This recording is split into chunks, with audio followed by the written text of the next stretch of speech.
Yan, so good day guys. So may tuturo ko sa inyo kung paano mag photocopy or xerox ng mabilis.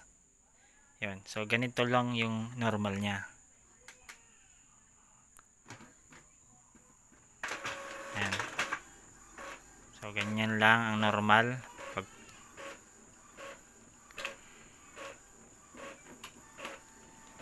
Yun. So yan.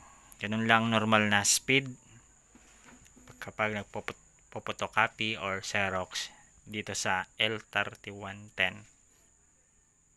So kung gustong mabilisan, so halimbawa black, so sasabayin mo lang pindutin itong cancel button. So ayan, sabayin mo ganyan.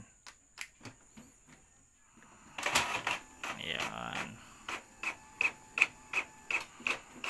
Ayan. So ganun lang guys. Thank you.